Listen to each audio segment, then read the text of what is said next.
आज आपण बघणार आहोत खेकडी कशी क्लीन करायची असतात। सो तुम्ही बाजारातून अशी ब्लॅक कलरची मोठी मोठी खेकडी निवडून घ्यायची आहे। ही आम्ही 5 खेकडी आणली आहेत आणि आता आपण वन बाय वन चेक करूया की ह्यांना क्लीन कसं करायचं। पण ह्यांना क्लीन करायच्या आधी आपण ह्यांच्यावर थोडंसं गरम पाणी टाकून त्यांना निर्जीव करायचं आहे। ते झाल्यानंतर ही अशी मोठी मोठी खेकडी शांत होतात। मग आपल्याला त्यांचे जे नांगे आहेत ते काढून घ्यायचे, ते मोठे मोठे फर्स्ट, कारण ते मे बी आपल्याला चावू शकतात म्हणून ते आधी काढून घ्यायचे आहेत आणि मग हे छोटे छोटे पाय ते त्यांचे काढून घ्यायचे आहेत।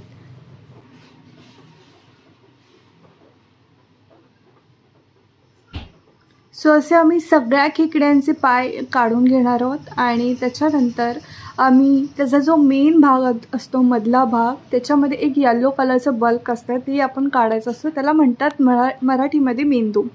त्याची पण भाजी करतात। तो हे असे आम्ही सगळे काढून घेतले आहेत आणि आता मेन पार्ट काढायचा आहे त्यांच्यामधला।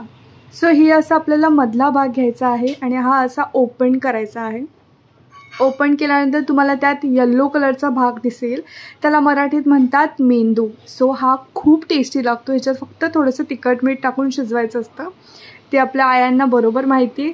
सो ते असं काढून घ्यायचं असतं। प्रत्येक खेकड्यामध्ये हा भाग असतो। सो आम्ही हा प्रत्येक भागातलं सगळे क्लीन करून घेणार आहोत। हा थोडा क्रिटिकल पार्ट आहे, पण हा सगळ्यात मेन पार्ट आहे खेकडी आणण्याचा, बिकॉज आम्हाला सगळ्याला हा पार्ट त्याचा खूप आवडतो। सो वन बाय वन आम्ही सगळ्या खेकड्यांचे असे जे येलो कलरचे बल्क आहे आम्ही ते काढून घेणार आहोत आणि ही थोडीशी टीडियस प्रोसेस आहे। सो असं क्लीन झालं आहे। तुम्हाला व्हिडिओ आवडला असल्यास नक्की लाईक करा आणि सबस्क्राईब करा माझ्या चॅनलला। मी खूप सारे असे व्हिडिओज अपलोड करीन। बाय।